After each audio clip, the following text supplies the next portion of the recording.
موسم صبح سے ابر آلود ہو رہا تھا اور اس کی طبیعت بھی کافی خراب تھی۔ سو اس نے صبح ہی چھٹی کے لیے میسج کیا، لیکن سختی سے تردید کرتے ہوئے اسے کہا گیا کہ وہ ہر حال میں آفس آئے، اور وہ اچھی طرح جانتی تھی یہ صرف اس شخص کی ضد کا نتیجہ تھا۔ بخار سے پھنکتے ہوئے وجود کو سنبھال کر وہ اٹھ کھڑی ہوئی۔ تیار ہو کر وہ ڈرائیور کے ساتھ آفس کے لیے نکل آئی، لیکن آتے ہوئے اسے کچھ دیر ہو چکی تھی، اور اسی دیر کے نتیجے میں اسے پورے آفس کے سامنے پورے 5 منٹ اس شخص سے ذلیل ہونا پڑا۔ وہ بس سر جھکائے سرخ چہرے کے ساتھ کھڑی رہی۔ اس نے اسے جواب دینا بھی ضروری نہیں سمجھا تھا، جبکہ وہ اچھا خاصا دھاڑتے ہوئے اسے احساس دلا چکا تھا کہ اگر وہ اپنی غیر ذمہ دارانہ حرکتوں سے باز نہیں آ سکتی تو گھر بیٹھ جائے، یہاں اس کی کوئی ضرورت نہیں ہے۔ اور اتنی تذلیل کے بعد اس نے بس ایک نظر چلاتے ہوئے جہانگیر خان کو دیکھا تھا اور پلٹ گئی، جبکہ اس شخص کو اس بات پر بھی غصہ آیا تھا۔ وہ اچھی طرح جانتی تھی کہ معاملہ اس کے لیٹ آنے کا نہیں، وہ جہانگیر کی اصل نفرت اور غصے سے واقف تھی، اور وہ کس بات کی بھڑاس نکال رہا تھا اسے بھی وہ بخوبی سمجھتی تھی۔ لیکن خاموشی اس کا بہترین حل تھا، ایک تو بخار اور دوسرا آتے ہی تلخ مزاجی۔ پورا دن ہی عجیب منحوسیت کی نظر ہو گیا۔ جب چھٹی کے وقت وہ سکھ کے سانس خارج کرتے ہوئے باہر نکلی تو بارش شروع ہو چکی تھی۔ ڈرائیور نہ جانے کیوں اسے لینے نہیں آیا۔ وہ 2 بار کال کر چکی تھی، لیکن ایک تو شدید بارش اور دوسرا ٹریفک، اسے آنے میں دیر ہو گئی۔ اس شخص کی ضد کی وجہ سے وہ آفس میں نہیں رک سکتی تھی، بلکہ باہر سڑک پر ایک بے نام سے شیڈ کے نیچے کھڑی ہو گئی۔ جب وہ گاڑی بڑھاتے ہوئے اس کے قریب آ گیا، شیشہ نیچے کرتے ہوئے اس نے جھک کر اس کا چہرہ دیکھا تھا۔ آ جاؤ گاڑی میں بیٹھو، تمہارا ڈرائیور بھی تمہاری طرح ہی ڈھیٹ ہے۔ اس شخص کے لہجے میں اتنی زہر تھی کہ اس نے سرخ نظروں سے اسے دیکھا۔ اب وہ اس کے آفس سے نکل آئی تھی اور وہ اس وقت اس پر کوئی حق نہیں جما سکتا تھا۔ سراسر غلط فہمی ہے آپ کی مسٹر خان کہ میں آپ کے اس کھٹارا جہاز میں بیٹھ کر گھر تک جاؤں گی۔ آپ جا سکتے ہیں، ڈرائیور جب بھی آیا میں آ جاؤں گی، فکر مت کریں۔ چباتے ہوئے لفظ ادا کر کے اس نے جس لہجے میں کہا تھا، جہانگیر خان کے تو اچھے خاصے ہوش ٹھکانے آ گئے۔ اس کا بس نہیں چلا کہ وہ اس لڑکی کو گھسیٹتے ہوئے گاڑی میں ڈال لیتا، لیکن بے بسی تھی کہ وہ کچھ بھی نہیں کر سکتا تھا۔ سو ایک کھا جانے والی نظر اس پر ڈالتے ہوئے اس کے وجود پر لعنت بھیج کر وہ آگے بڑھ گیا، جبکہ وہ زہر اگلتی ہوئی نظروں سے اس کی گاڑی کو دیکھتی رہی۔ بڑا آیا میرا ہمدرد، اس نے بڑبڑاتے ہوئے کوفت بھری نظر گاڑی پر ڈالی۔ ڈرائیور کو کون سی موت نے گھیر لیا تھا جو اس نے اتنا ٹائم لگا دیا؟ بارش اب کچھ کم ہوئی اور وہ شیڈ کے نیچے سے نکل کر سڑک پر چلنے لگی۔ ویسے بھی وہاں لڑکوں کا رش جمع ہو چکا تھا اور وہ اس حالت میں یہاں کھڑے ہونے کا رسک نہیں لے سکتی تھی۔ اسے بہتر لگا کہ وہ تھوڑا دور تک پیدل چل لے، تب تک شاید ڈرائیور بھی آ جائے۔ وہ آج اس کی اچھی خاصی کلاس لینے کے موڈ میں تھی۔ گھر سے اس نے جتنی مشکل سے جاب کی پرمیشن لی تھی یہ صرف وہ جانتی تھی۔ آج تک خان حویلی کی کسی بھی لڑکی نے اتنا بڑا قدم نہیں اٹھایا تھا، لیکن وہ اپنے بلبوتے پر اپنی تعلیم کو ضائع نہیں کرنا چاہتی تھی۔ اس نے کہہ دیا کہ وہ بزنس جوائن کرنا چاہتی ہے اور جہانگیر خان ہتھے سے ہی اکھڑ گیا۔ بابا، اب کیا ہمارے گھر کی لڑکیاں ہمارے مد مقابل آ کر بزنس میں ہمارا ہاتھ بٹائیں گی؟ تو پھر بہتر ہے کہ ہم چوڑیاں پہن کر گھر بیٹھ جائیں۔ اس نے اپنی دقیانوسی سوچ کا مظاہرہ کیا اور روحانہ اسے دیکھتی رہ گئی۔ کیسا پڑھا لکھا جاہل شخص تھا جو عورتوں کے آگے بڑھنے کے خلاف تھا۔ تایا ابو، یہ میرا حق ہے، میں اپنی تعلیم ضائع ہوتے ہوئے نہیں دیکھ سکتی۔ وہ بھی ضد پر اٹک گئی۔ جمشید صاحب نے بھی کافی کوشش کی تھی کہ وہ اپنی ضد چھوڑ دے اور اس بات سے دستبردار ہو جائے، لیکن اسے ضد پر قائم دیکھ کر بلاخر انہوں نے اتنی سہولت دی تھی کہ وہ جہانگیر کے ساتھ ہی آفس جوائن کر لیں اور اس کی سیکرٹری کے طور پر اس کے انڈر کام کرتی رہے۔ اسے یہ کبھی بھی منظور نہیں تھا۔ وہ جانتی تھی کہ جہانگیر خان اسے ٹکنے نہیں دے گا، اور وہی ہوا۔ اس شخص نے اسے بات بات پر ذلیل کرنا شروع کر دیا۔ کام کا برڈن، ذلالت، لیکن وہ بھی روحانہ خان تھی، ہار ماننا اس نے سیکھی بھی نہیں تھی۔ اپنی ذہانت کے بل بوتے پر وہ اپنے پیروں پر کھڑی ہو چکی تھی۔ ان دونوں میں اتنا اتفاق نہیں تھا، وہ ایک گھر سے آتے ہوئے ایک ہی گاڑی کا استعمال کر لیتے۔ اسے ڈرائیور چھوڑ جاتا اور لے جاتا، جبکہ جہانگیر خان اپنی گاڑی پر آتا تھا۔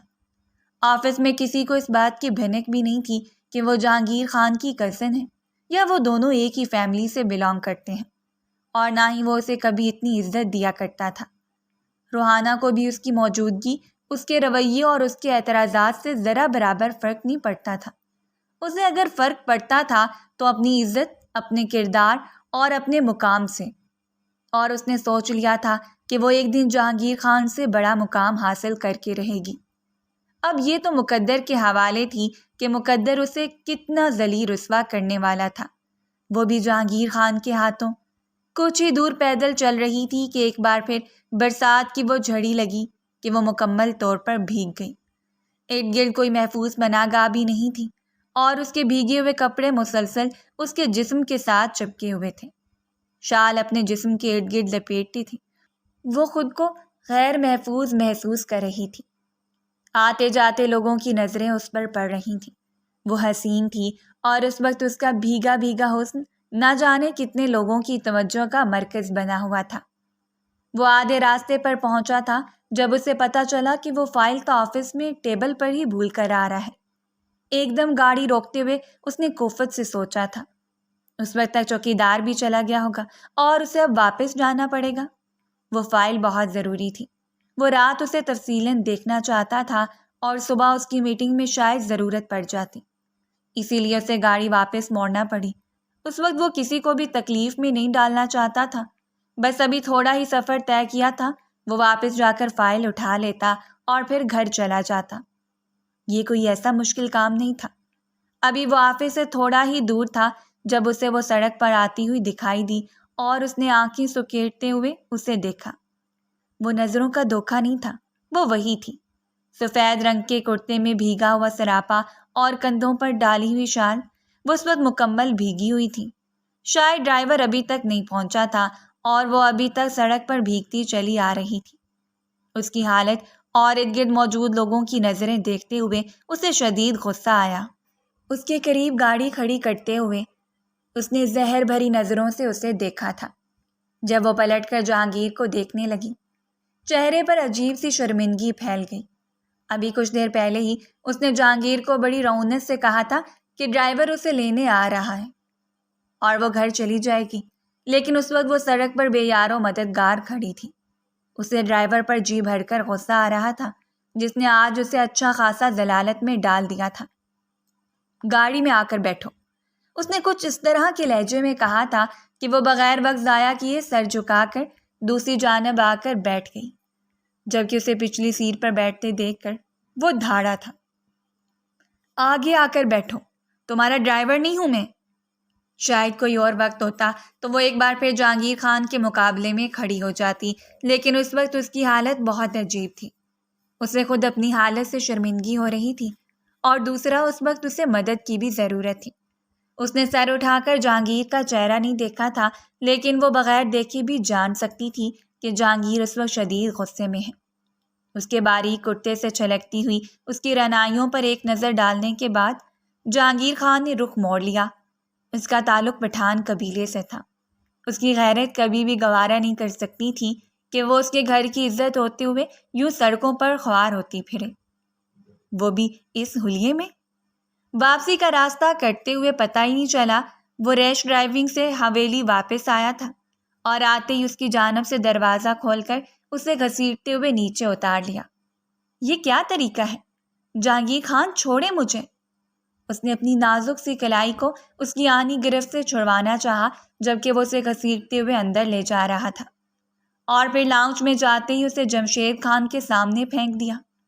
اسی دن کے لیے میں کہتا تھا بابا کے اسی کے گھر سے باہر مت بھیجیں۔ اس کا حلیہ دیکھیں۔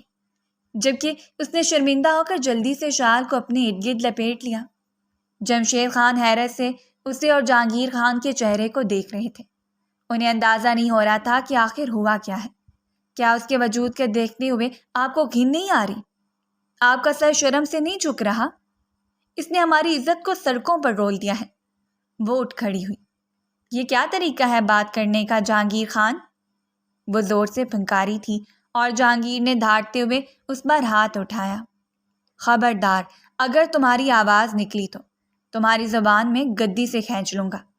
جہانگیر، جمشید خان کی آواز پر اس نے اپنے ہاتھ کو روک لیا، ورنہ شاید اس کا ہاتھ آج روحانہ کے چہرے پر چھاپ چھوڑ جاتا۔ اسے سکتے ہوئے جمشید خان کے قریب چلی گئی۔ بابا، میں قسم کھا کر کہتا ہوں کہ یہ ایک بد کردار لڑکی ہے جسے اپنے کردار سے بھی فرق نہیں پڑتا۔ اس نے ہاتھ بڑھاتے ہوئے اس کی شال کو کھینچ لیا اور اس نے جلدی سے اپنے سینے پر ہاتھ رکھ لیے۔ اس کی حالت دیکھیں، اس کا حلیہ کوٹھے میں بیٹھی ہوئی کسی لڑکی کی طرح ہے، اور وہ چیختے ہوئے وہیں بیٹھ گئی۔ اس کی ماں نے جلدی سے آگے بڑھتے اسے سمیٹ لیا تھا۔ بس کر دو جہانگیر خان، اتنی بھی کوئی بڑی غلطی نہیں کی اس نے جو تم اس حد تک جا رہے ہو۔ اس بار زینب بیگم کو خود ہی ان کے درمیان آنا پڑا۔ اسے کمرے میں لے کر جائیں بھابھی بہن، اور جہانگیر خان تم اپنے کمرے میں جاؤ۔ جمشید خان نے معاملے کو سلجھانا چاہا اور زینب بیگم اسے سہارا دیتے ہوئے اپنے کمرے میں لے کر گئی تھی۔ وہ رو رو کر بے حال تھی۔ آج جہانگیر نے اس کے لیے جو الفاظ استعمال کیے تھے، اس کی نفرت پہلے سے کئی گنا بڑھ چکی تھی۔ اسے اس بات کا فرق نہیں پڑتا تھا کہ اس کے ساتھ کیا ہوا۔ یہ کوئی ایسی بات نہیں تھی جس کا بتنگر بنا کر اس کے تایا کے سامنے پیش کیا جاتا۔ زینب بیگم مسلسل اسے چپ کروا رہی تھیں، لیکن بارش میں بھیگنے کی وجہ سے اور اتنی ذہنی اذیت کے باعث اسے بخار ہوتا چلا گیا۔ بڑی مشکل سے اس کے کپڑے چینج کروانے کے بعد زینب بیگم نے اسے چائے کا ایک کپ پلایا اور وہ سونے کے لیے لیٹ گئی۔ دماغ سے جہانگیر خان کی باتیں محو نہیں ہو رہی تھیں، جبکہ کمرے میں آنے کے بعد بھی اس کا غصہ ٹھنڈا نہیں ہوا۔ نہ جانے کیوں اسے اس حالت میں لوگوں کے درمیان دیکھ کر اسے اس قدر شدید غصہ آ رہا تھا، حالانکہ وہ تو خوبصورتیوں سے آشنا ہونے کا عادی تھا۔ ایسی کون سی رات تھی جو کلب کی نظر نہ ہوئی ہو، جسے اس نے رانیہ کے آغوش سے دور گزرا ہو، لیکن اس کے باوجود اس لڑکی کا یہ انداز اسے اچھا نہیں لگا۔ شاید اس نے کبھی اس کے بارے میں ایسا نہیں سوچا تھا۔ شاور کے نیچے کھڑے ہو کر وہ کافی دیر بھیگتا رہا۔ جب اندر کی جلن کم ہوئی تو کپڑے چینج کرنے کے بعد وہ اوندے منہ ہی بیڈ پر لیٹ گیا، اور دماغ کے پرسکون ہوتے ہی اس کے سارے اعصاب پرسکون ہوتے گئے اور وہ گہری نیند میں ڈوبتا چلا گیا۔ اس وقت وہ مکمل طور پر بخار میں پھنک رہی تھی۔ آج جو کچھ تم نے میرے بارے میں کہا ہے میں کبھی نہیں بھول سکتی جہانگیر خان۔ تم نے مجھے ایک طوائف سے تشبیہ دی ہے، حالانکہ تم جانتے ہو کہ میں ایک عزت دار لڑکی ہوں۔ وہ مسلسل اس سے مخاطب تھی۔ میں تایا ابو کو ثابت کر کے بتاؤں گی کہ میں نہیں بلکہ تم ایک بد کردار لڑکے ہو۔ میں تمہارے کردار سے اچھی طرح واقف ہوں۔ تمہاری عیاشیوں کے بارے میں کون واقف نہیں ہے جہانگیر خان؟ بھرے شہر کو خبر ہے کہ تمہاری راتیں کتنی حسینوں سے آشنا ہونے کے بعد گزرتی ہیں۔ وہ مسلسل نیند میں بھی اس سے مخاطب تھی۔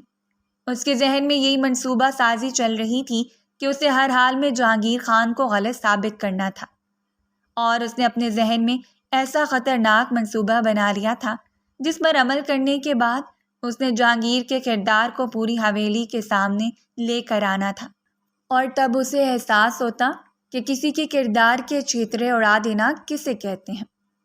اور اب وہ نازک سی لڑکی جہانگیر خان کے مقابلے پر اتر آئی تھی۔ یہ تو خدا ہی بہتر جانتا ہے کہ ان دونوں کی بے بنیاد نفرت کا انجام کیا ہونے والا تھا۔ 2 دنوں تک وہ آفس بھی نہیں جا پائی۔ اسے شدید بخار تھا اور زینب بیگم مسلسل اس کی تیمارداری کر رہی تھی۔ جمشید خان نے بھی دوبارہ اس بات کو نہیں دہرایا تھا، لیکن اس کے باوجود اس کے ذہن میں عجیب سی کوفت پھیل گئی تھی۔ نہ جانے گھر والے اس کے بارے میں کیا سوچتے ہوں گے۔ اس شخص نے اس کی جو رائے قائم کی تھی وہ اس کی بالکل مخالف تھی، لیکن اس کے باوجود وہ شرمندگی کے گڑھے میں گرتی چلی جا رہی تھی۔ اس نے آج تک کوئی ایسا کام نہیں کیا تھا جسے اس کے باپ کی عزت پر حرف آتا۔ چند سال پہلے ہی وہ جنید خان سے بچھڑ گئی، اور یہ دکھ اس پر اس قدر حاوی ہوا کہ وہ کتنے ہی سال ان کی جدائی کے فیض سے باہر ہی نہیں نکل پائی۔ وہ جنید خان سے بے پناہ محبت کرتی تھی، اور وہ بھی۔ آخر وہ ان کی اکلوتی اولاد تھی اور ان کے جینے کا سہارا۔ لیکن اچانک ہونے والے ہارٹ اٹیک نے جنید خان کو پل بھر میں دوسری دنیا میں پہنچا دیا، اور وہ ہاتھ ملتی رہ گئی۔ اس نے کبھی نہیں سوچا تھا کہ جنید خان سے اتنا جلدی بچھڑ جائے گی، لیکن شاید موت کبھی وارننگ دے کر نہیں آتی۔ اس کے بعد کتنے سال اسی دکھ بھری کیفیت کی نظر ہو گئے، لیکن اس دکھ سے نکلنے کے لیے ہی اس نے باہر کی دنیا میں جھانک کر دیکھا تھا۔ وہ دیکھنا چاہتی تھی، زمانے کی رسومات کو اپنے ذہن کو محدود کرنے کی بجائے مصروف کر دینا چاہتی تھی۔ وہ چاہتی تھی کہ بابا کی ساری یادیں اس کے ذہن سے محو نہ ہوں، لیکن مصروفیت کے بوجھ تلے دب کر رہ جائیں، اسے اذیت نہ پہنچائیں۔ لیکن یہاں آ کر اسے جتنی اذیت کا سامنا کرنا پڑا تھا، اسے جنید خان کی یاد پہلے سے زیادہ ستا رہی تھی۔ کاش وہ ہوتے تو شاید جہانگیر خان کا منہ نوچ لیتے، جس نے ان کی بیٹی کے لیے اتنے گھٹیا الفاظ استعمال کیے تھے۔ ایک قدرت کی جانب سے دیا گیا موقع تھا، یا بدلہ لینے کے لیے ایک راہ۔ جب اس روز اسے پتا چلا کہ گھر کے سب افراد دعوت پر جا رہے ہیں، شاہانہ بیگم جو کہ جہانگیر خان کی خالہ تھی، عمرہ پر جانے کا ارادہ رکھتی تھیں، اور عمرہ پر جانے سے پہلے انہوں نے گھر کے سبھی افراد کی دعوت کی۔ وہ بیماری کی وجہ سے نہیں جا پائیں۔ اس نے ریسٹ کو ترجیح دی کیونکہ وہ صبح آفس جانے کا ارادہ رکھتی تھی۔ زینب بیگم نے کافی اصرار کیا، لیکن اس نے کہہ دیا کہ وہ گھر پر ہی رکے گی، جبکہ اسے معلوم نہیں تھا کہ جہانگیر خان بھی گھر رکنے والا ہے، اور جہانگیر خان کو معلوم نہیں تھا کہ وہ گھر رک چکی ہیں۔ اس وقت وہ اپنے کمرے میں تھی، کتاب کا مطالعہ کرتے ہوئے۔ اس نے ملازمہ سے کہہ دیا تھا کہ اسے کھانے کے لیے ڈسٹرب نہ کرے، جب بھی اس کا دل چاہے گا وہ خود ہی جا کر کچھ کھا لے گی۔ لہٰذا ملازمہ نے بار بار اس کے دروازے پر جانے کی ضرورت محسوس نہیں کی۔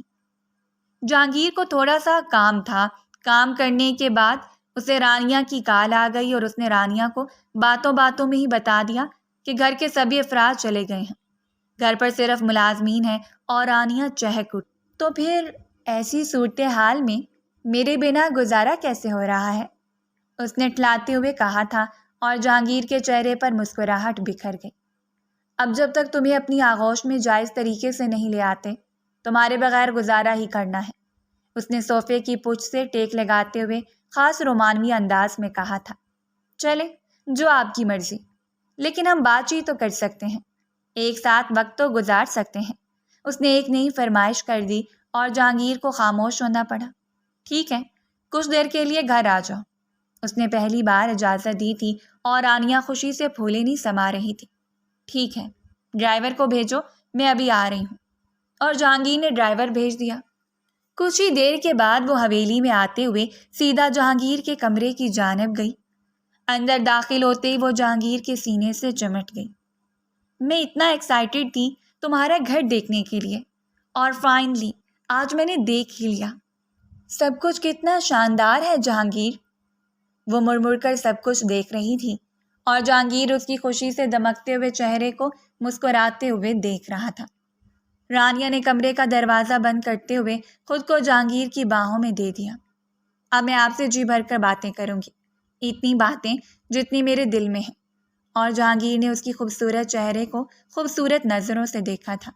جی محترمہ، آپ کے پاس کچھ ہی وقت ہے، جتنی باتیں کرنی ہے کر لیں، کیونکہ اس کے بعد میرے گھر والے آنے والے ہیں، اور آپ کو ان سے پہلے یہاں سے چلے جانا ہے۔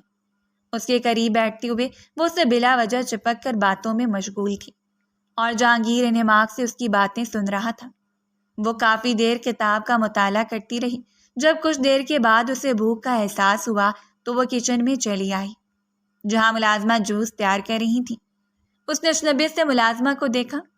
تم کس کے لیے جوس تیار کر رہی ہو؟ گھر میں تو کوئی نہیں ہے۔ اور جو بات ملازمہ نے اسے بتائی تھی وہ کتنی ہی دیر اس کا چہرہ دیکھتی رہی۔ دماغ میں اور ہی ترکیبیں چل رہی تھیں۔ بی بی جی، جہانگیر خان سے ملنے کے لیے ان کی کوئی دوست آئی ہیں، اور وہ دونوں اس وقت کمرے میں ہیں۔ مجھے جوس بنانے کا حکم ملا ہے۔ وہ خاموشی سے سر جھکا کر کچن سے نکل گئی۔ ملازمہ جوس بنانے کے بعد جہانگیر کے کمرے میں جوس دے کر واپس آئی، اور جس وقت ملازمہ نے دروازہ کھولا تھا اس نے جھانکتے ہوئے دیکھ لیا تھا وہ لڑکی کمرے میں ہی تھی۔ ملازمہ کے نکلتے ہی وہ دبے قدموں سے چلتے ہوئے ایک بار پھر ان کے دروازے کے قریب گئی، اور ہاتھ بڑھاتے ہوئے دروازے کو باہر سے مقفل کر دیا۔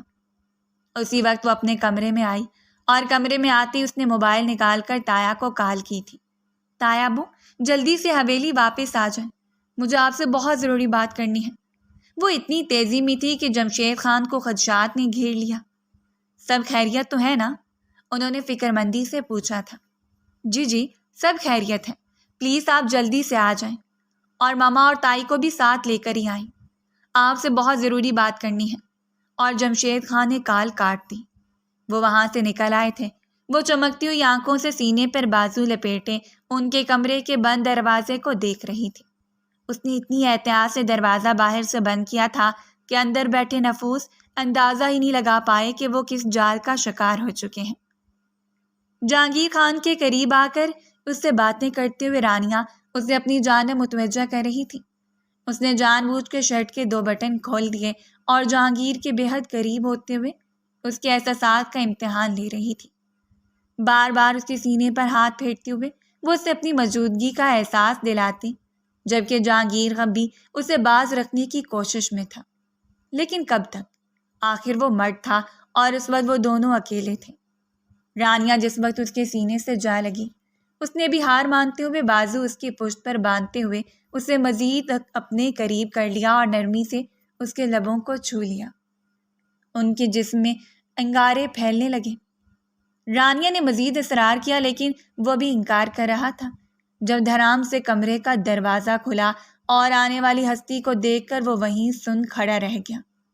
بابا، اس نے بس ہر کسی سرگوشی کی تھی اور جمشید خان کا غصے سے سرخ ہوتا چہرہ دیکھ کر باقی الفاظ منہ میں ہی دم توڑ گئے۔ رانیہ جیسی چال باز لڑکی کے لیے بہت بڑا موقع تھا۔ اس نے مزید اس کے سینے میں منہ چھپاتے ہوئے جان بوجھ کر ایکٹنگ کرتے ہوئے خود کو جمشید صاحب کی نظروں میں لانا چاہا، جبکہ زینب بیگم اور سعدیہ بیگم تو دروازے میں ہی حیران کھڑی تھی، اور ان کے پیچھے سینے پر بازو لپیٹے کھڑی وہ جہانگیر خان کی نظروں سے پوشیدہ نہیں رہ پائی۔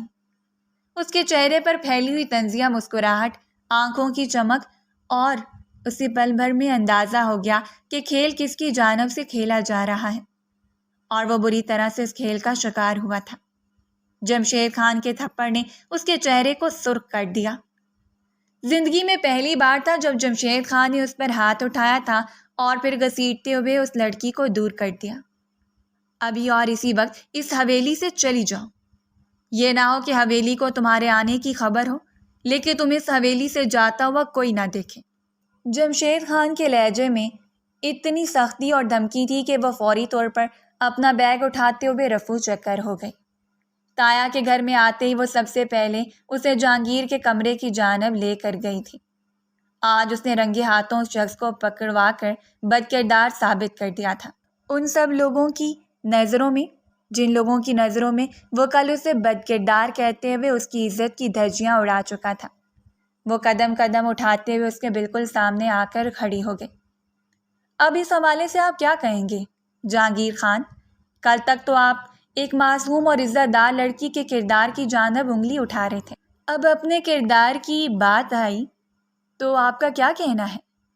اس نے طنزیہ مسکراہٹ سے جہانگیر خان کی آنکھوں میں دیکھا تھا جسے مسلسل شعلے نکل رہے تھے۔ اس نے کبھی بھی نہیں سوچا تھا کہ یہ چھٹانگ بھر لڑکی اسے یوں ذلیل رسوا کر دے گی۔ اپنی ماں، چچی اور بہن کے سامنے اس کی عزت 2 کوڑی کی رہ گئی، اور اس کا باپ جو اس پر بھرم اور غرور رکھتا تھا آج سب کچھ ٹوٹ گیا۔ جمشید خان نے اسے جس حالت میں دیکھا تھا اس سے زیادہ وضاحت کی ضرورت ہی نہیں تھی۔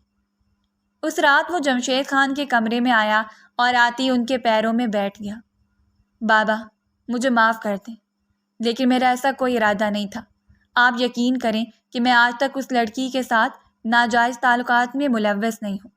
اور جمشید خان نے اسے خود سے دور دھکیل دیا۔ میں نے جس حالت میں تمہیں دیکھا ہے کیا اس کے بعد بھی تمہاری وضاحت دینا بنتی ہے؟ اور وہ شرم سے سر جھکائے بیٹھا رہا۔ اس گھر میں تمہاری جوان بہن ہے، تمہاری چچا زاد بہن ہے، تم ان پر کیا چھاپ چھوڑے ہو؟ جہانگیر خان، تم ہمارا بھرم اور ہمارا غرور تھے، لیکن تم نے جس طرح ہمیں ذلیل و رسوا کیا ہے ہمیں سب کی امید نہیں تھی۔ ایک غیر اور بدذات لڑکی کو ہمارے مد مقابل لا کر کھڑا کر دیا، ہمارے سامنے ہمارے سینے پر آگ جلانے کے لیے۔ جمشید خان کا غصہ کسی طور پر کم نہیں ہو رہا تھا لیکن وہ سر جھکائے ان کے قدموں میں بیٹھا رہا۔ بابا، میں سب سے معافی مانگ لوں گا، لیکن پلیز مجھے معاف کر دیں۔ جہانگیر کا سر شرم سے جھکا ہوا تھا، اس کے کندھے پہلے سے زیادہ ڈھلک چکے تھے، شاید ندامت اور شرمندگی کی وجہ سے، جبکہ وہاں موجود سارے نفوس اسے حیرت سے دیکھ رہے تھے۔ آج تک اسے سنجیدگی، اکڑ اور غرور میں ہی دیکھا گیا، اور وہ جو اس کے غرور کے ٹوٹنے کا انتظار میں تھی، اس وقت اسے دیکھتے ہوئے اپنے دل میں سکون کو سرایت کرتا ہوا محسوس کر رہی تھی۔ آخر تمہاری بد کرداری کو ثابت کر کے میں نے تمہارا غرور توڑ ہی دیا جہانگیر خان۔ تم یاد رکھو گے کہ تمہارا کس سے پالا پڑا ہے۔ اب تمہیں ساری عمر نہیں بھولنے والا کہ بد کردار اصل تھا کون۔ وہ شاید ایک آخری رات تھی، اور اس رات کے بعد جہانگیر خان جیسے مر گیا۔ اس کے اندر جنم لینے والا جہانگیر خان بالکل ہی مختلف تھا۔ وہ شخص تھا جس کے سامنے اگر کوئی زبان درازی بھی کر لیتا تو وہ خاموشی اختیار کر لیتا۔ شاید اپنے باپ کا غرور اور مان توڑنے کے بعد اس کی عقل ٹھکانے آ چکی ہوتی۔ اس نے اپنے باپ کے ساتھ ساتھ گھر کے سبھی افراد سے معافی مانگ لی تھی، حتیٰ کہ اس سے بھی۔ اس رات وہ لان میں چہل قدمی کر رہی تھی جب وہ اس کے سامنے آ کر کھڑا ہو گیا۔ شال کندھوں پر ڈالے، ہاتھ پشت پر ٹکائے، اسے چمکتی ہوئی آنکھوں سے دیکھتا رہا، جبکہ وہ حیرت سے کتاب سے سر اٹھائے اسے دیکھ رہی تھی۔ کیا آپ کو کوئی کام تھا؟ اس نے کندھے اچکاتے ہوئے پوچھ لیا، جب وہ قدم بڑھاتے اس کے بالکل سامنے چلا آیا۔ تمہارا تایا زاد ہوں، کام کے علاوہ تم سے بات نہیں کر سکتا۔ اس کا لہجہ عجیب تھا۔ وہ کافی دیر اس کے چہرے کو دیکھتی رہی، پشت پر پھیلے ہوئے بال اڑتے ہوئے اس کے چہرے کا طواف کر رہے تھے۔ فرمائیے، کیا مدد کر سکتی ہوں میں آپ کی؟ اس نے بھنویں اچکائے۔ وہ نوٹ کر چکی تھی کہ اب جہانگیر خان کا رویہ پہلے سے کافی بدل چکا ہے۔ وہ آفس میں بھی اس کے ساتھ بد اخلاقی کا مظاہرہ نہیں کرتا، بلکہ ہمیشہ اس کی محنت کو سراہتا ہے۔ اسے جہاں بھی ضرورت ہو اپنی ضرورت پرووائڈ کرتا ہے۔ سو وہ بھی تحمل مزاجی سے کام لیتے ہوئے بات کر رہی تھی۔ میں تم سے معذرت کرنے آیا ہوں۔ اس روز میں نے تمہارے لیے جو الفاظ استعمال کیے اور اس کے بعد جو کچھ میرے ساتھ ہوا، اس سب کے لیے مجھے معاف کر دو۔ اور وہ اپنی بڑی بڑی بھوری آنکھیں کھولے اس کے وجیح چہرے کو دیکھتی رہی۔ سامنے کھڑا شخص نیند یا نشے کی حالت میں نہیں تھا، بالکل ٹھیک حالت میں اس کے سامنے کھڑا تھا، جبکہ اس کے یوں دیکھنے پر اس نے مسکراہٹ دباتے ہوئے سر جھکا لیا۔ میں جانتا ہوں کہ شاید تمہیں ہضم نہ ہو، لیکن میں حقیقت میں بدل چکا ہوں، اور اس روز کے بعد وہ حقیقت میں بدل گیا۔ ہر ایک نے یہ تبدیلی نوٹ کی تھی، اور گھر کے سب افراد بے پناہ خوش تھے۔ سب نے محسوس کیا تھا کہ وہ پہلے کی طرح وسیلہ نہیں رہا، ہر بات پر ضد نہیں کرتا، اپنی عزت پر کمپرومائز نہیں کرتا۔ اس سے بڑھ کر انہیں کیا چاہیے تھا؟ اس بات کو 2 ماہ گزر چکے تھے، اور ان 2 مہینوں میں اس نے جہانگیر خان کو جتنا بدلا ہوا دیکھا تھا، وہ کتنی دیر بے یقین سے کھڑی رہ جاتی۔ اب وہ ایسا جہانگیر بن چکا تھا جس کی توجہ ہر لڑکی حاصل کرنے کے لیے بےتاب رہے، جس کی طلب میں موجود عاشق اس کی ایک نظر الفت پانے کے لیے بےتاب رہے۔ لیکن وہ تو کسی اور کے نام کا پروانہ ہو چکا تھا۔ جب روحانہ کو یہ معلوم ہوا کہ تایا اس کی مرضی سے اس کی ماں سے رشتہ طلب کرنا چاہتے ہیں، تو وہ حیرت سے بیٹھی رہی، دل مسلسل کانپ رہا تھا۔ اس نے زینب بیگم کو کافی بار سمجھانا چاہا، امی، وہ شخص بھیڑیا ہے، وہ کبھی بھی نہیں سدھر سکتا، اور زینب بیگم نے سختی سے اس کے بازو کو دبوچتے اسے خاموش کروا دیا۔ خبردار، انہی کے گھر میں رہتے ہوئے، انہی کا کھاتے ہوئے تمہیں ان کے خلاف بولتے ہوئے شرم نہیں آئی کہ ان کی تربیت تھی کہ وہ آج تک اپنی بیٹی کے منہ سے کوئی بھی برا لفظ نہیں سن سکتی تھی؟ کیا مطلب ہے آپ کا ان کا نہیں کھا رہی؟ اس سب میں میرے باپ کا حصہ ہے، وہ بھی بلا کی ہٹ درم تھی۔ زینب بیگم نے اس کی ضد کے آگے خاموشی اختیار کر لی۔ ویسے بھی وہ اس حق میں نہیں تھی کہ ان نازک معاملات میں زبردستی کی جائے۔ اس رات وہ خود اس کے کمرے میں چلا آیا۔ وہ کافی خوشگوار موڈ میں تھی۔ اپنے کمرے میں جہانگیر خان کو آتا ہوا دیکھ کر حیرت کھڑی ہوئی، جبکہ وہ چہرے پر سنجیدگی سجائے آہستگی سے قدم اٹھا کر کمرے میں داخل ہوا تھا۔ کیا ہم بات کر سکتے ہیں تھوڑی دیر؟ اس نے شکستہ لہجے میں کہا، اور وہ بس کھڑی اسے دیکھتی رہی۔ دل چاہا تھا کہ وہ اسے یہیں سے واپس بھیج دے، لیکن پھر اسے مناسب نہیں لگا۔ بابا جان کی خواہش ہے کہ تم اس شادی سے انکار مت کرو۔ شاید وہ یہ چاہتے ہیں کہ وہ اپنے بھائی کی بیٹی کو اپنی بہو کے روپ میں دیکھیں۔ وہ کچھ عجیب سی تذبذب کا شکار تھا۔ اس وقت وہ حد سے زیادہ معصوم لگ رہا تھا، جبکہ وہ اس کا چہرہ دیکھتی رہی۔ اور آپ کیا چاہتے ہیں جہانگیر خان؟ آپ میری مزاج سے اچھی طرح واقف ہیں۔ میں ایک آزادی سے جینے والی لڑکی ہوں جسے اپنے پیروں پر کھڑا ہونا آتا ہے۔ آپ کو تو میری یہ سوچ سے اعتراض تھا، تو پھر بیوی کے روپ میں مجھے… اس نے دانستہ طور پر اپنی بات کو ادھورا چھوڑ دیا۔ وہ بہت پہلے کی بات ہے خانم، سب کچھ گزر چکا ہے۔ اسے فراموش کریں اور نئی زندگی کے بارے میں سوچیں۔ مجھے یقین ہے کہ جہانگیر خان کی ہمراہی آپ کے قدموں کی زنجیر نہیں بنے گی۔ اس کے ساتھ ہی اس نے آگے بڑھتے ہوئے نرمی سے اس کے ہاتھوں کو تھام لیا تھا۔ میں نہیں جانتا تھا کہ شدت سے نفرت پھر دلی لگاؤ کو کیسے جنم دیتی ہے، لیکن اب مجھے اندازہ ہونے لگا ہے، اور وہ حیرت سے وہیں کھڑی رہی۔ وہ شخص اس سے دلی طور پر وابستہ ہو چکا تھا، اور یہ حقیقت اس کے لیے ناقابل یقین تھی۔ وہ کافی دیر اسے دیکھتی رہی۔ یہ آغاز تھا۔ عمومی طور پر لڑکیاں چاہے جتنی بھی مضبوط ہوں، لیکن عمر کے ایک خاص حصے میں وہ وقت ضرور آتا ہے جب وہ جذباتی طور پر پاگل پن کا مظاہرہ کرتی ہیں، اور شاید وہ بھی اس وقت اسی پاگل پن کا شکار ہو گئی۔ ویسے بھی یہ کوئی عام بات نہیں تھی۔ سامنے کھڑا شخص جہانگیر خان تھا، جس کی ایک مسکراہٹ پر لاکھوں لڑکیاں دل ہار جایا کرتی تھیں۔ تو وہ کس کھیت کی مولی تھی؟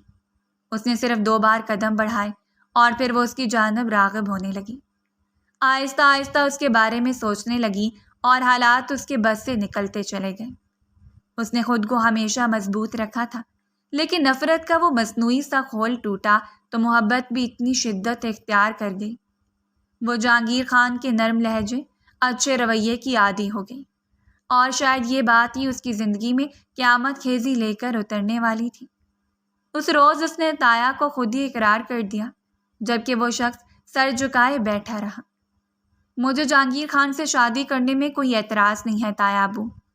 اور گھر میں خوشی کی لہر دوڑ گئی۔ فوری طور پر نکاح کی تیاریاں شروع ہونے لگیں۔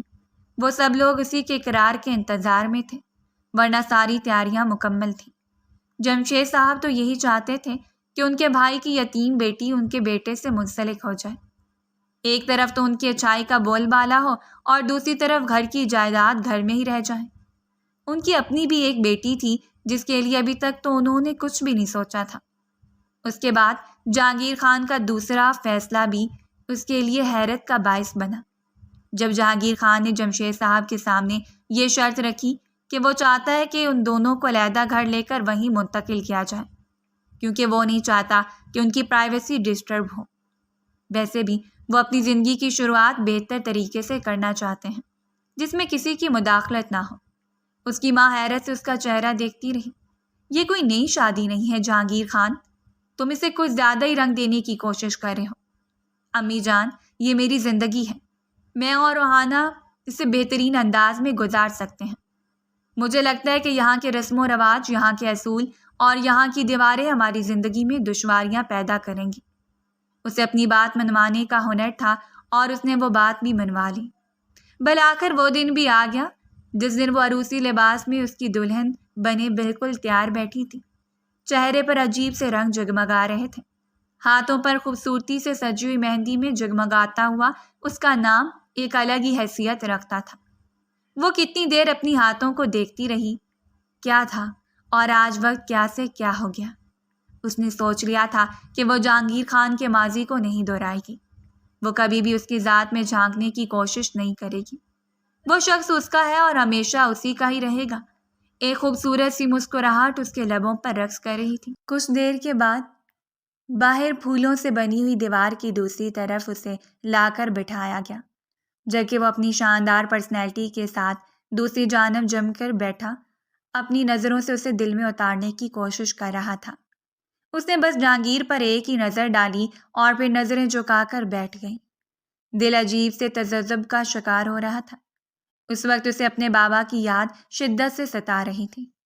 اگر ان کا ہاتھ اس کے سر پر ہوتا تو شاید یہ وقت مزید خوبصورت لگتا۔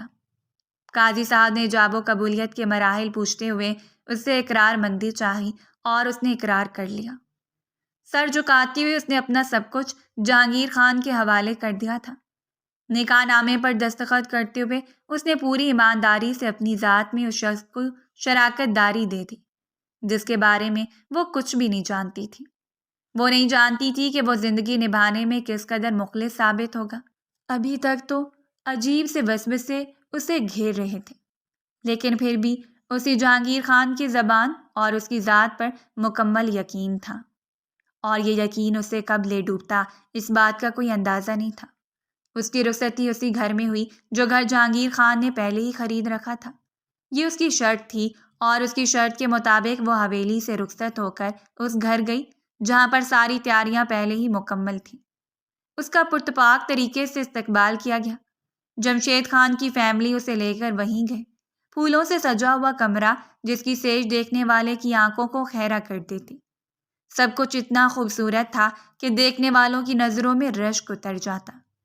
زینب بیگم سے دور جانے کا دکھ تو تھا، لیکن یہ دکھ ہر لڑکی کو بھگتنا پڑتا ہے، اور وہ کوئی غیروں میں نہیں جا رہی تھی۔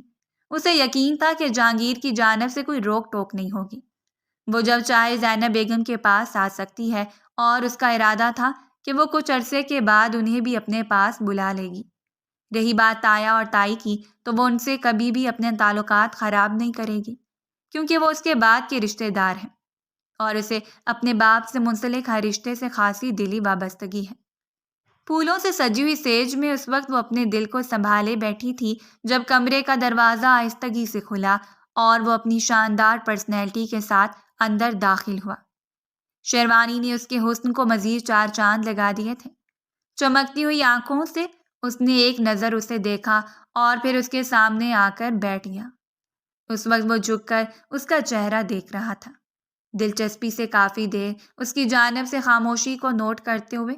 روحانہ نے نظریں اٹھا کر اس کا چہرہ دیکھا تو اس کے چہرے پر پھیلی ہوئی عجیب سی چمک نے اس کے دل کو دھڑکا دیا تھا۔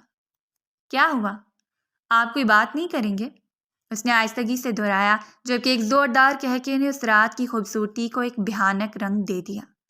میں سوچ نہیں سکتا تھا کہ تم اتنا پاگل پن اور بے وقوفی پر اترنے والی لڑکی ہو۔ بس تمہیں دیکھ کر یہی اندازہ لگا رہا ہوں کہ یہ جوانی بڑے جذبات کسی کو بھی ٹکنے نہیں دیتے۔ نہ جانے اس کے لہجے میں کیا تھا، مقابل کو سانپ سونگھ گیا۔ کیا مطلب؟ کیسی باتیں کر رہے ہیں آپ جہانگیر؟ اس کا وجود کپکپا اٹھا تھا۔ ایک انجان سے اندیشے نے اسے گھیر لیا۔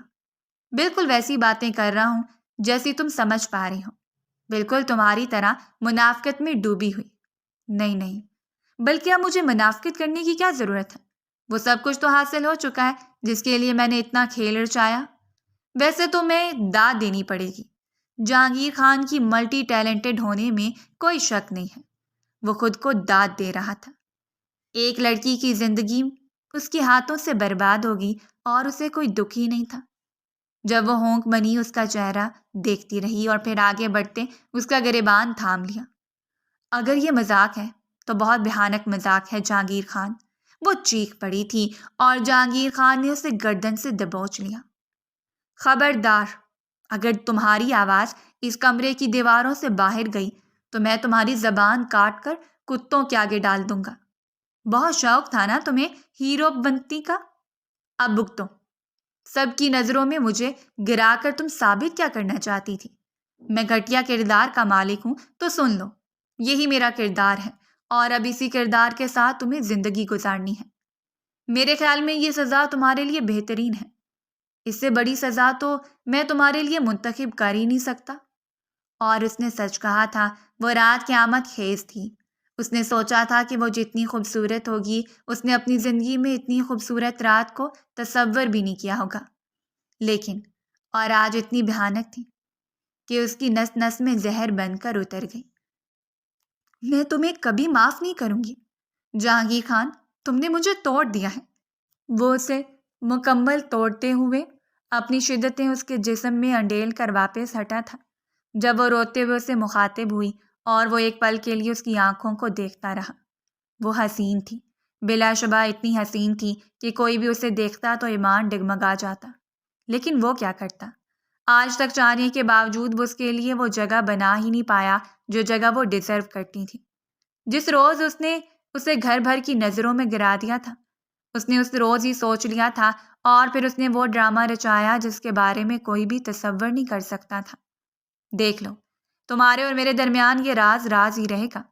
ہمارا رشتہ کیسا ہے اس بات سے تو صرف تم واقف ہو یا صرف میں، اور جس روز کسی تیسرے کے علم میں یہ بات آئی اس روز تمہارے وجود پر طلاق کا دھبا بھی لگ جائے گا، اور میرے خیال میں یہ تم نہیں چاہتی۔ اور سچ بھی یہی تھا، وہ ایک مشرقی لڑکی تھی۔ اس نے آج تک نہیں چاہا تھا کہ وہ طلاق سے داغدار ہو کر باپ کی دہلیز پر واپس لوٹ جائے، جہاں کوئی بھی اس کا منتظر نہیں تھا۔ اس کی بوڑھی ماں جو شاید صدمے کو برداشت نہ کر پاتی۔ یہ فیصلہ اسی کا فیصلہ تھا، اور اس رات اس نے دل پر پتھر رکھتے ہوئے طے کر لیا کہ وہ اپنی زندگی کو اسی طرح نبھائے گی۔ اگر حالات کبھی اس کے بس میں ہوئے اور خدا نے اس شخص کا دل اس کی جانب موڑ دیا تو وہ سمجھ لے گی کہ اسے اپنی ساری زندگی کی ریاضت کا صلہ مل گیا، اور اگر نہ ملا تو اس سے زیادہ وہ کچھ سوچنا بھی نہیں چاہتی تھی۔ اس نے مکمل طور پر اسے اپنے بس میں کر لیا تھا۔ اس کے آنے جانے پر مکمل پابندی عائد کر دی گئی۔ کسی سے بات کرنا، کسی سے ملاقات کرنا، یہ سب کچھ وہ جہانگیر خان کی مرضی کے مطابق ہی کر سکتی تھی، اور اس کی مرضی کے خلاف اگر وہ ایک قدم بھی اٹھاتی تو اس کی سزا اس سے بھگتنا پڑتی۔ شادی کے صرف 15 دنوں کے بعد ہی کوئی اتنا عاجز آ چکی تھی کہ وہ مکمل اس کی شدت برداشت کرنے کے بعد بھی سارا دن اس کے آگے پیچھے پھرنا، اس کے سامنے جی حضوری کرنا۔ اس نے اپنی انا کو توڑ دیا تھا، لیکن اس کے باوجود وہ شخص تھا کہ اپنے بدلے سے باز ہی نہیں آ رہا تھا۔ اسے یہ بھی احساس نہیں تھا کہ وہ اس کے چچا کا خون ہے، ایک یتیم لڑکی مگر مکمل طور پر اس کے رحم و کرم پر تھی، جسے وہ توڑ رہا تھا۔ کھانا اس کے سامنے رکھتے ہی وہ بھیانک انداز میں کھانا اٹھا کر دور دھکیل دیتا۔ کوئی بھی ایسا موقع نہیں تھا جس پر وہ اسے ذلیل نہیں کرتا تھا، اسے تضحیک کا نشانہ نہیں بناتا، اسے اپنے سے دوچار نہیں کرتا۔ لیکن وہ خاموش ہو جاتی، اور شاید خاموشی ہی اس کے لیے بہت بڑا نقصان ثابت ہو رہی تھی۔ وہ دوبارہ اپنی روٹین میں واپس لوٹ آیا۔ ایک بار پھر رانیہ نے اس کی زندگی میں شاندار انٹری دی تھی۔ وہ تو اس بات پر ہی سیکھپا اور ناراض تھی کہ اس نے رانیہ کو بتائے بغیر ہی شادی کر لی، حالانکہ وہ رانیہ سے وعدہ کر چکا تھا کہ وہ اگر شادی کرے گا تو اس سے، اور وہ بھی اس حسین خواب کو آنکھوں میں چھپائے بیٹھی تھی کہ وہ خان حویلی کی بہو بنے گی۔ اس رات وہ اس سے ملاقات کرنے کے لیے اس کے گھر پر گیا۔ رانیہ اپنے ماموں کے ساتھ رہائش پذیر تھی، جبکہ اس کے مطابق اس کی باقی ساری فیملی بیرون ملک آباد تھی۔ اس کے ماموں نے اسے جانے کے لیے کہہ دیا کیونکہ رانیہ اس سے ملاقات نہیں کرنا چاہتی تھی، جبکہ وہ اتنے دن رانیہ کو نہ دیکھتے ہوئے مکمل تڑپ رہا تھا۔ میں صرف اس سے بات کرنا چاہتا ہوں، رانیہ سے تم کوئی بات نہیں کرو گے، جو بات کرو گے مجھ سے کرو گے۔ اگر تم رانیہ سے نکاح نہیں کر سکتے تو چپ چاپ اس کی زندگی سے نکل جاؤ، کیونکہ ہم عزت دار لوگ ہیں اور رانیہ میرے پاس ضمانت ہے۔ یہ مشتاق علی تھا، رانیہ کا ماموں۔ وہ چپ چاپ واپس لوٹ آیا۔ اس کے ذہن میں عجیب ہی پریشانی پھیلی ہوئی تھی۔ وہ جانتا تھا کہ اگر وہ رانیہ سے نکاح کر لے گا تو اس کا باپ کبھی بھی راضی نہیں ہوگا، جبکہ دوسری طرف وہ لڑکی تھی جس سے وہ نفرت کرنے کے باوجود اسے خود سے دور نہیں بھیج سکتا تھا۔ اسے یقین تھا کہ رانیہ جب اس کی زندگی میں آ جائے گی تب اسے اس کے قریب نہیں جانے دے گی، اور اسے کبھی بھی برداشت نہیں تھا کہ وہ اسے نظر انداز کر کے اسے اپنی زندگی سے جانے دیتا، جسے اس نے بڑی مشکلوں کے ساتھ حاصل کیا تھا۔ آخر وہ اس کی زندگی میں نہیں رہے گی تو وہ اسے احساس کیسے دلائے گا کہ وہ اس کے لیے کوئی حیثیت نہیں رکھتی۔ اس کے سارے خوابوں کو اس کی آنکھوں میں توڑ کر اس کی مرجھائی ہوئی شکل و صورت کو دیکھتے ہوئے اس کے دل میں ٹھنڈک پھیل جاتی۔ ایک بے بنیاد سب بدلا جو اسے چین نہیں لینے دیتا تھا۔ اس رات وہ کمرے میں آیا تو پیچھے ہی وہ اس کے کمرے میں آئی۔ چائے بناؤں آپ کے لیے؟ اس نے دروازے سے جھانکتے ہوئے پوچھا تھا۔ جب اس نے پلٹ کر اسے دیکھا، گہرے نیلے رنگ کے سوٹ میں اس کا وجود جگمگا رہا تھا۔ اس نے بے اختیار ہی اسے بازو سے تھامتے ہوئے اپنے قریب کر لیا۔ جب میں زیادہ ٹینشن میں ہوتا ہوں تب میرے قریب آنے کی کوشش کیوں کرتی ہوں؟ شاید تمہارے دماغ میں یہی چل رہا ہوتا ہے کہ میں تمہاری طلب کروں گا۔ اس نے ایک بار پھر اس پر طنز کیا تھا، جبکہ وہ سرخ چہرے کے ساتھ سر جھکا گئے۔ زندگی میں جو کچھ گزر چکا ہے اسے بھول جائیں جہانگیر، چلیں خوبصورت آغاز کرتے ہیں۔ جبکہ وہ اس کا چہرہ دیکھتے ہوئے ہنس دیا۔ آغاز؟ اور وہ بھی تمہارے ساتھ؟ میں تمہاری شکل پر تھوکنا بھی پسند نہیں کرتا روحانہ جہانگیر، تم نے ہمیشہ مجھے ضلالت سے دوچار کیا ہے، تو پھر مجھے چھوڑ کیوں نہیں دیتے؟ مجھے اپنی زندگی سے الگ کریں اور اپنی راہ چن لیں جس پر چل کر آپ کو اپنی منزل مل جائے۔ اسے بھی اندازہ ہو چکا تھا کہ وہ دوبارہ رانیہ سے منسلک ہو چکا ہے، سو بھیگی ہوئی آنکھوں سے اس کا چہرہ دیکھتے ہوئے اس نے طنز کیا، جبکہ چھوڑنے کی بات پر وہ سیکھ پا ہو کر اس کی جانب بڑھا اور شدت سے اس کے لبوں پر جھک گیا۔ کافی دیر اپنی شدت سے آشنا کروانے کے بعد وہ پلٹا اور اس کا چہرہ دیکھتا رہا۔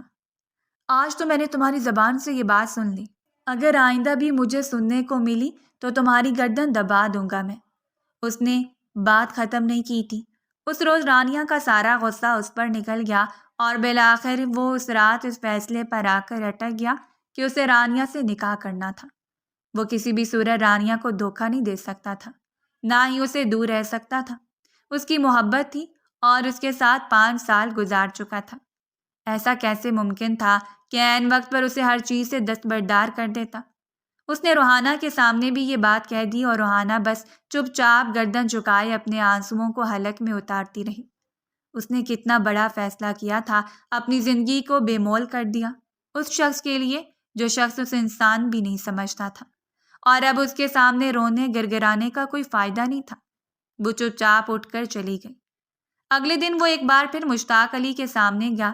اس کے سامنے بیٹھا اس نے اپنے فیصلے کے بارے میں مشتاق علی کو بتایا تو اس کے چہرے پر مسکراہٹ پھیل گئی۔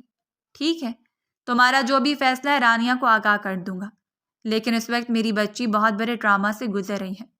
تمہاری شادی نے اسے مکمل طور پر توڑ کر رکھ دیا ہے۔ وہ حویلی جائے گی، ورنہ ہماری کچھ شرائط ہوں گی جو تمہیں ماننا پڑیں گی، کیونکہ ہمیں بھی سیکیورٹی چاہیے، اور میں اب اس بارے میں فکر مند ہوں کہ تمہارا باپ کبھی بھی اپنی بھتیجی کے مقابلے میں میری بھانجی کو قبول نہیں کرے گا۔ شاید مشتاق علی ٹھیک کہہ رہا تھا، میں ابھی اسے حویلی نہیں لے جا سکتا۔ آپ کو جو بھی شرائط لکھوانی ہے مجھ سے لکھوا لیجیے۔ ٹھیک ہے، پھر نکاح میرے گھر میں ہوگا، گواہ اور قاضی میرے ہی بلائے ہوئے ہوں گے۔ سب سے پہلے تو رانیہ کے نام پر ایک فلیٹ خریدو گے اور اس کے نام منتقل کرو گے، جہاں تمہاری زندگی کی شروعات ہوگی، اور رانیہ کو میں رخصت کر کے وہاں بھیجوں گا۔ کچھ مزید بھی شرطیں ہوں گی جو رانیہ کو چھوڑ دینے پر تم پر لاگو ہوں گی، اور وہ سب کچھ تم رانیہ کے نام کرنا ہوگا۔ اسے رانیہ پر آنکھیں بند کر کے یقین تھا، اسے یقین تھا کہ رانیہ کبھی بھی اس کے ساتھ دھوکہ نہیں کر سکتی۔ اگر وہ اپنا سب کچھ بھی اس کے نام کر دیتا تو بھی وہ اسی کی تھی۔ جب رانیہ اس کی تھی تو اس کے ساتھ منسلک ہر چیز پر جہانگیر خان ہی حق رکھتا تھا۔ اس نے سر جھکاتے ہوئے اقرار کر دیا، ٹھیک ہے، اور مشتاق علی نے اسے گلے ملتے ہوئے مبارکباد دی تھی۔ 15 دنوں کے بعد آ جانا، تمہارا نکاح ہو جائے گا، اور اسے شام رانیہ کو تمہیں رخصت کر کے بھی دے دوں گا۔ وہ پرسکون ہو کر واپس لوٹ آیا۔ رانیہ نے ایک بار پھر اس کے ساتھ بات چیت کا سلسلہ طے کر دیا تھا۔ وہ حیرت زدہ تھا اس بات پر کہ رانیہ یہ ضد کیوں نہیں کرتی کہ وہ روحانہ کو چھوڑ دے، اور اس نے پہلے ہی مشتاق علی کے سامنے یہ بات رکھی تھی کہ وہ موجودہ بیوی کو طلاق نہیں دے گا۔ رانیہ کے ساتھ وہ سرعام بات چیت کر لیا کرتا، اسے کوئی خوف نہیں تھا روحانہ کا، جبکہ وہ سلگتی ہوئی آنکھوں سے اسے دیکھتی رہتی۔ ان 15 دنوں میں ایسا کوئی دن نہیں تھا جس دن اس نے اس شخص کے سامنے منت بھرے لہجے میں التجا نہ کی ہو کہ وہ اس کے حق کو نہ بانٹے، شراکت کا ظلم اس پر نہ کرے، کیونکہ وہ کبھی بھی یہ برداشت نہیں کر پائے گی کسی کو بتائے بغیر۔ وہ جس اذیت سے گزر رہی تھی یہ صرف وہ جانتی تھی یا اس کا خدا۔ اس نے کیا کوشش نہیں کی تھی کہ وہ شخص اس کا بن جاتا، لیکن آخر میں اس کے ہاتھ کچھ بھی نہیں آیا سوائے ظلم، زیادتی اور اذیت کے۔ اگر وہ رانیہ کی آغوش میں چلا جاتا تو اسے یقین تھا کہ رانیہ صرف ایک اشارے پر ہی اسے اپنی ذات سے اتار کر دور پھینک دے گا۔ اس نے خود ہی رانیہ کے ساتھ مل کر ساری شاپنگ کی، ساری تیاریاں مکمل کی، اور وہ بس دیکھتی رہی۔ خاموشی کے علاوہ اس کے پاس اور کوئی چارہ نہیں تھا۔ وہ ابھی بھی اس شخص کو موقع دیے ہوئے تھی، لیکن شاید وہ سندے کنویں میں گرنا چاہتا تھا۔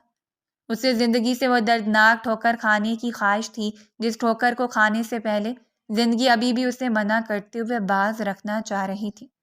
وہ آخری دن تھا، وہ نکاح کے لیے اس کے سامنے ہی بالکل تیار ہوا، اور وہ بس دکھ بھری نظروں سے اسے دیکھتی رہی۔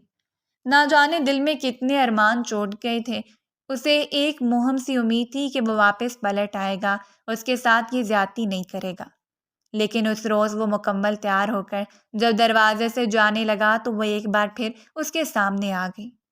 خدا کے لیے یہ ظلم مت کریں، خدا کا واسطہ ہے آپ کو جہانگیر خان، مجھ سے جو بھی غلطی ہوئی میں اس کے لیے معافی طلب کرتی ہوں۔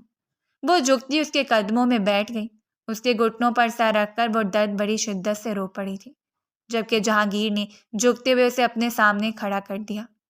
نہ جانے کیوں اس کے آنسو اس کے دل پر گر رہے تھے، لیکن اس کے باوجود اسے کوئی پرواہ نہیں تھی۔ میں تمہارے بچے کی ماں بننے والی ہوں جہانگیر خان۔ اس نے سوچا تھا کہ یہ ایک آخری کڑی ہے جو اس شخص کے قدموں کو روک لے گی، اور وہ کافی دیر حیرت سے اسے دیکھتا رہا۔ اچھی بات ہے، بہت اچھی بات ہے، لیکن صرف تمہارے حق میں، میرے حق میں نہیں۔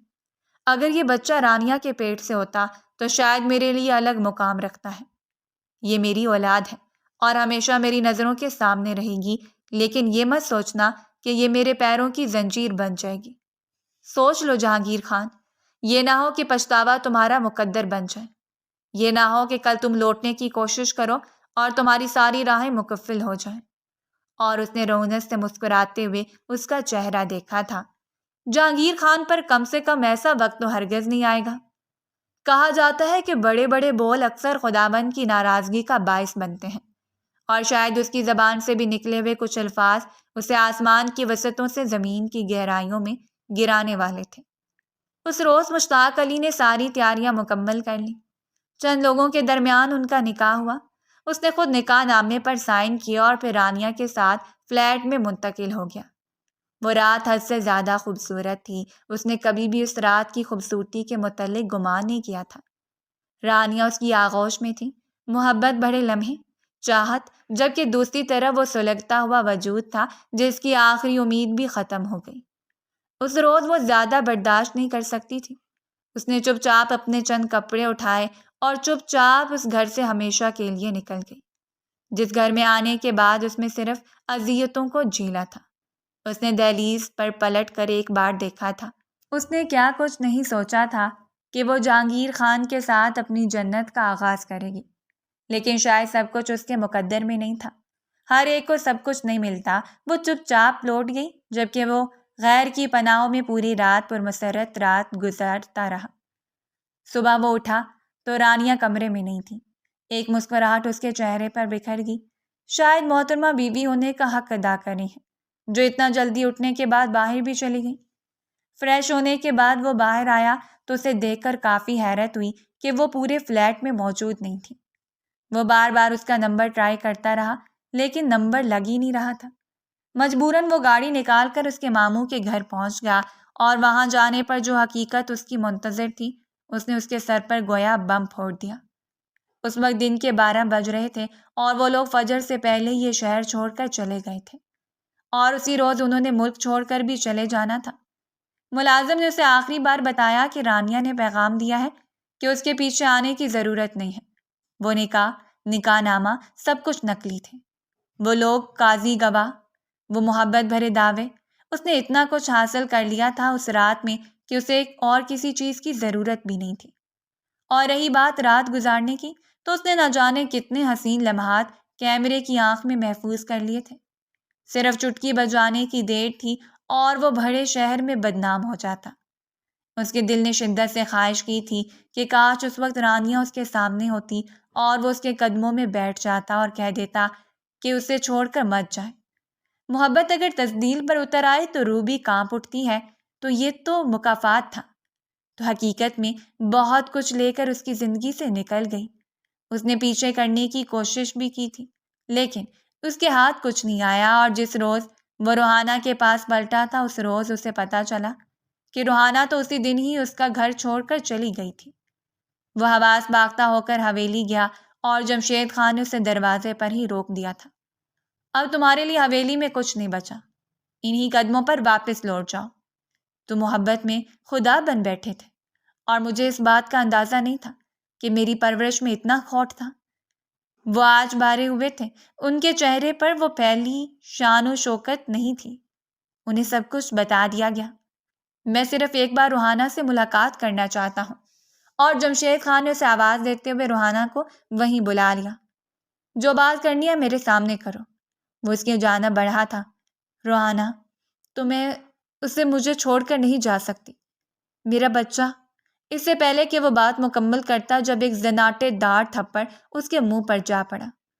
لعنت ہے تم پر، تمہارے وجود اور تمہارے بے نام رشتے پر جہانگیر علی خان۔ نکل جاؤ میری زندگی سے اور دوبارہ لوٹ کر مت آنا۔ آج سے میں آزاد ہوں اپنے ہر فیصلے میں۔ جمشید خان نے اپنا سب کچھ اسی کے نام منتقل کروا دیا۔ اس کے لیے عاق نامے کے ساتھ ساتھ طلاق نامہ بھی تیار تھا۔ یہ راہ مکافات کی راہ تھی، یہ مشکل راہ تھی، لیکن اس نے یہ راہ خود اپنے لیے چنی تھی۔